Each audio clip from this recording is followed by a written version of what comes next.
In a season when they commemorated 25 years of their football past, the Kansas City Chiefs strode purposefully into their future.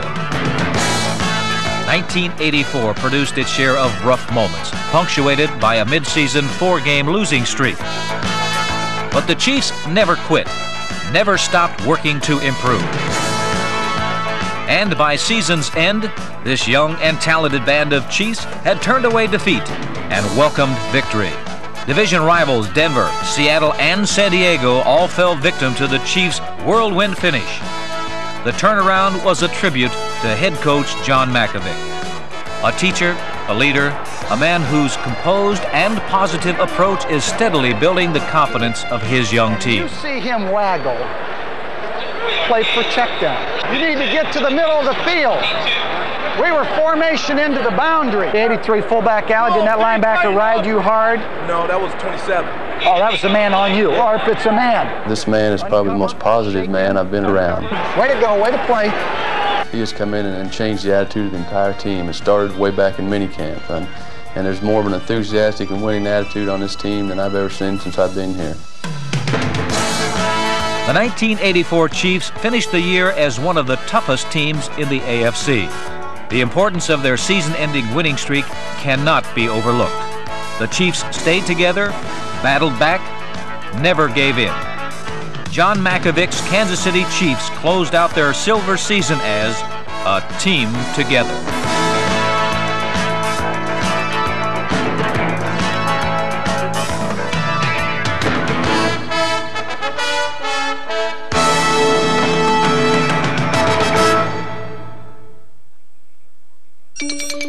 '84 began with starting quarterback and 4,000-yard passer Bill Kenny sidelined with a broken thumb.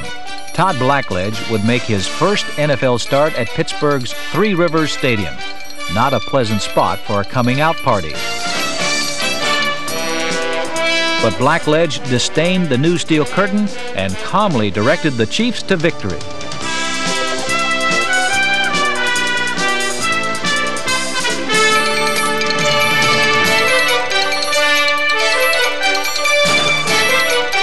Two Blackledge touchdowns and two more by running back Theotis Brown, number 27, were the difference as the Chiefs prevailed 37-27. Brown's measure of respect, both on and off the field, carried through the entire season and will be sorely missed when the '85 campaign begins. But this opening day belonged to the young understudy, whose boyish enthusiasm masked a professional cool that marked the overall strength of the Chiefs' quarterback position.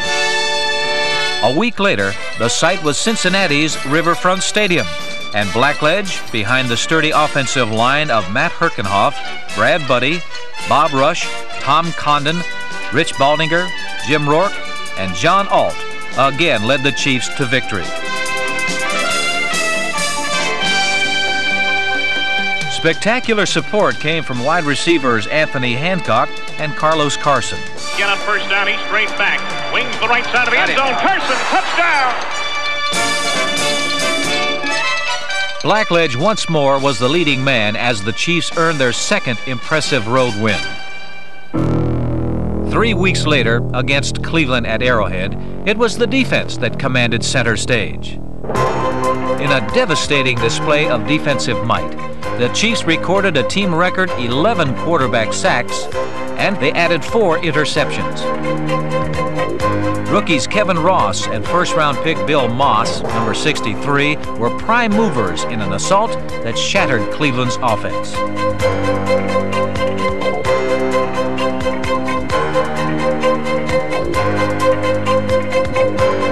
It was NFL defense at its best, and Chiefs fans were beginning to realize that this unit, with its potent mix of experienced leadership and youthful exuberance, had the ingredients to evolve into one of the AFC's best. Men like linebackers Gary Spaney, Jerry Blanton, and defensive end Mike Bell were all young, yet experienced veterans, setting the tone for an aggressive defense.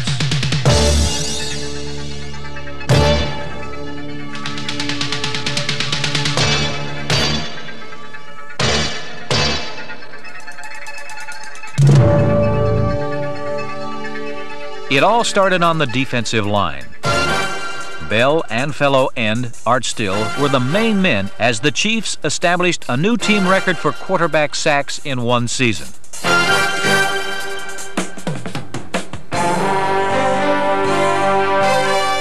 Bell, in his 6th year, joined the elite of NFL sack specialists, and he teamed with All-Pro Still, number 67, to give the Chiefs the finest pair of pass-rushing defensive ends in pro football.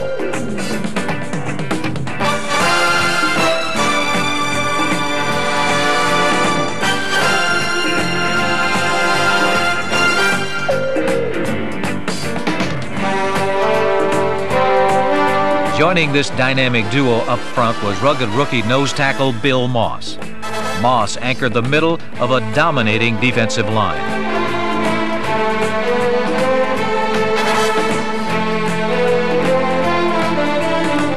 The trio was bolstered by some key supporting performers, including veterans Ken Kramer and Dave Lindstrom. A revamped linebacking corps was headed by consistent Gary Spaney and featured several young players, including rookies number 97 Scott Radisek and Jeff Payne, and first-year Chief Ken McAllister, who stepped in and responded well.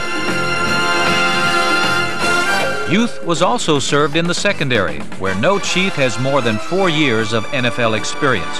Yet this acrobatic group is already one of the league's most larcenous.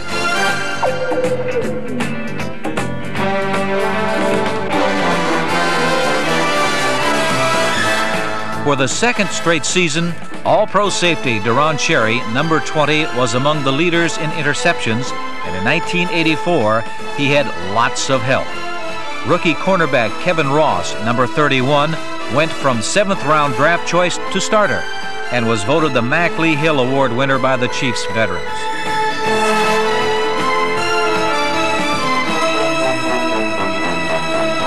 Dependable Lloyd Burris, number 34, and second-year cornerback Albert Lewis completed a foursome that can only get better. And with situation specialists Greg Hill and Mark Robinson, 1985 looks to be the year this secondary becomes one of the NFL's best.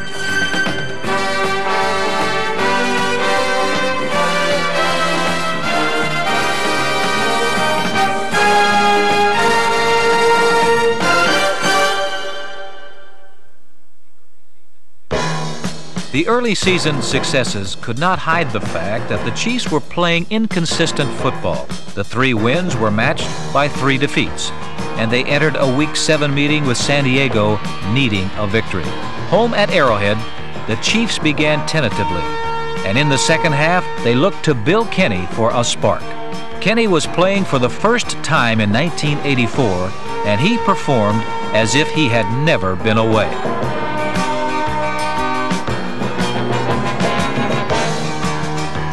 In less than a half, number 9 threw for 238 yards as the passing game rolled over San Diego. Kenny's touchdown to Stephon Page gave the Chiefs a lead they never relinquished. Kenny scans the secondary. Kenny waits and guns it left. He's got Page to the 10 to the 5. Page to the end zone for a touchdown.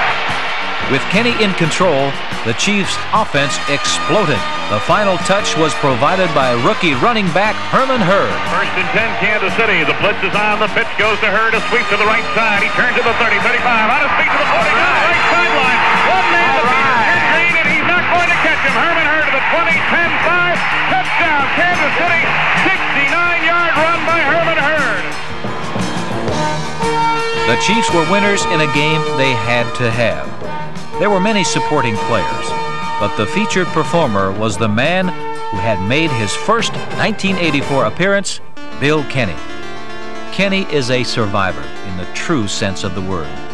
After playing quarterback only 1 full season in college, he was the next to the last player selected in the 1978 draft.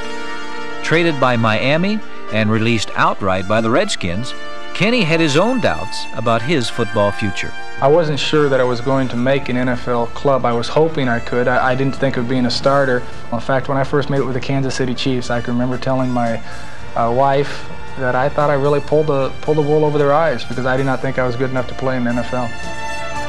Kenny was wrong, and he went out and proved it.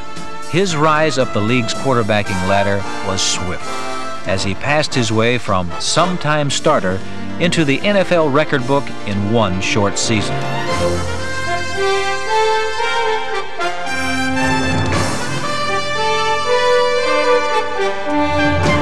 The record shows that all Kenny lacked was confidence. The physical skills were obviously there. John Mackovic helped instill the missing element. Throw, Bill. Way to go. Coach Mackovic just tried to build me up and build me up, and I think because of that I developed more confidence myself, and I was waiting for the opportunity to say, okay, hey, it's your ball, go out and play. And Coach Mackovic finally said that. He said, you're my quarterback, we're going to live or die with you, so go to it. Diamond left, Ray, 13 weak.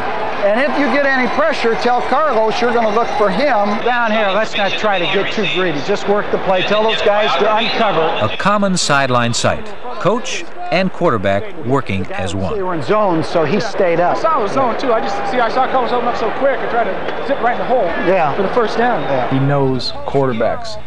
He knows the passing game, and as a head coach who knows the passing games, he knows a quarterback's not going to go out and hit 65% of his passes every single game, week in and week out, not throw any interceptions. That boosted my confidence because I never had a head coach who had confidence in me as a quarterback. If confidence was the key, then Mackovic certainly unlocked the door.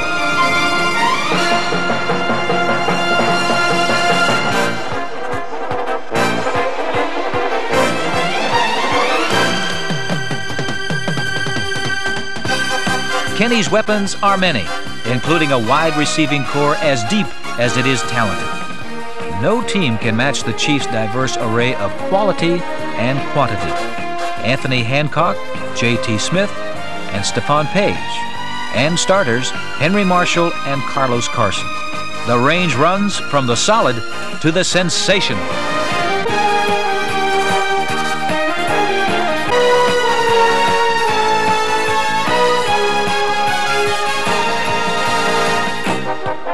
In 1984, the ever-consistent Marshall turned in his finest season with the Chiefs, and he combined with Carson to make things very difficult on opposing secondaries.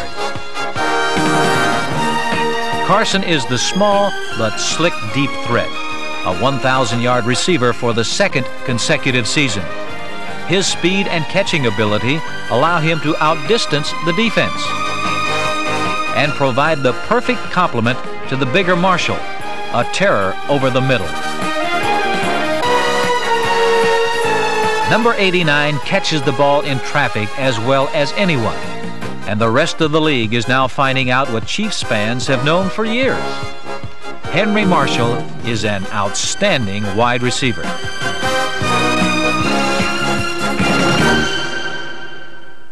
Kenny's return was not enough. Another loss followed the San Diego win. And at 1984's midpoint, the Chiefs stood poised, their future unclear.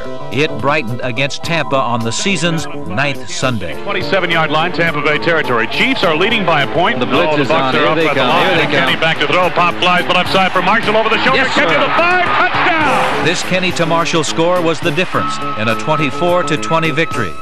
It would be the Chiefs' last for over a month. The nightmare began in Seattle. Interceptions, bad breaks, near misses, all added up as the Chiefs lost 3 in a row and faced playoff elimination.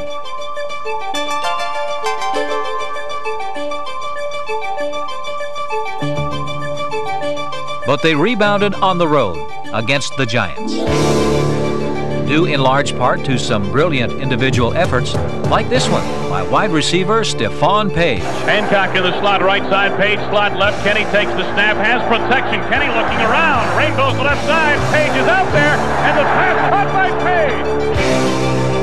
For 3.5 quarters, the Chiefs dominated the game, both offensively and defensively. They used 3 interceptions by the young secondary and 3 scoring passes by Kenny to build a 27-14 fourth quarter lead.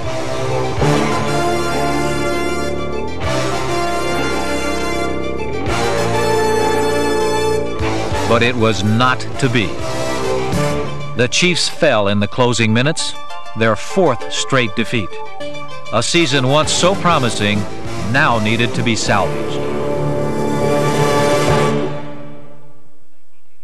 The 1984 Chiefs stood at the crossroads. Their record was 5-8. The playoffs were no longer possible.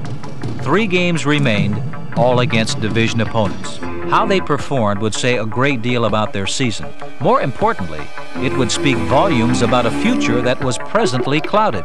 Would the Chiefs settle for a losing season, or would they fight to the finish, never giving in? The answer began to unfold against Denver in the first of the divisional battles.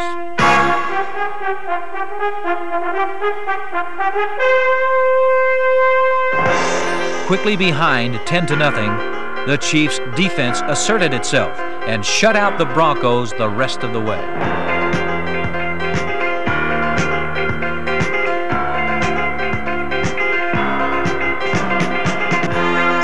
Strong play came from many different people. Defensive end Art Still, linebackers Jerry Blanton and Calvin Daniels, lineman Eric Hawley, and strong safety Lloyd Burris. It was team defense at its best, and the outstanding play did not stop there. The special teams figured dramatically. League-leading punter Jim Arnold's booming kicks paved the way for excellent coverage, led by Mark Robinson, Ken Jolly, Adam Lingner, Kevin Ross, Albert Lewis, Greg Hill, and Ken McAllister. And it was Nick Lowry's 3 fourth-quarter field goals that provided the winning margin in the 16-10 victory. The Chiefs proudly refused defeat. But there were 2 more barriers to cross. Seattle was next. It was only a month before that the Seahawks had intercepted 6 Chiefs passes in a 45-0 win. But on this day at Arrowhead, the past withered away and a mightier present soared. The defense, with rookies like number 95 Jeff Payne playing more prominent roles, was again dominant.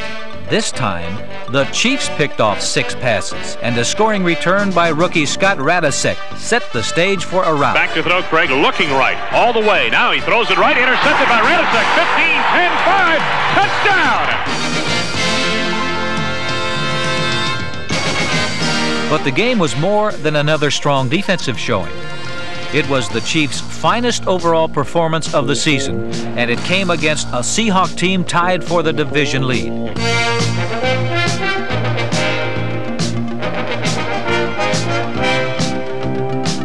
The offense was led by Kenny and Marshall. Marshall's best day of 1984 produced 8 catches, 166 yards, and a second-quarter touchdown that put the game out of reach before halftime. Here's the snap to Kenny.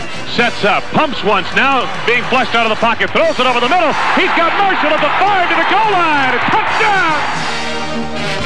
The Chiefs triumphed 34-7, and now are in a position to accomplish something no Chiefs team had done in 12 years. End a season with 3 consecutive victories.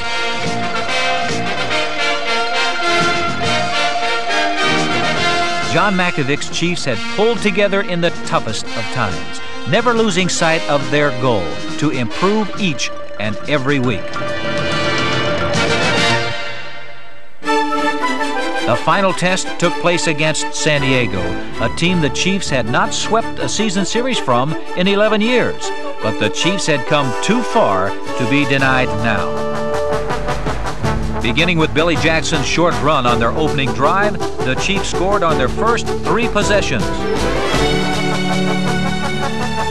This was not just a routine late-season turnaround. It was the coming together of a young team, exemplified by unheralded rookies like Mark Robinson, number 30, and an improved offensive line that held together through injury and change with the likes of second-year tackle David Lutz, number 72, and Brad Buddy, who enjoyed his best season.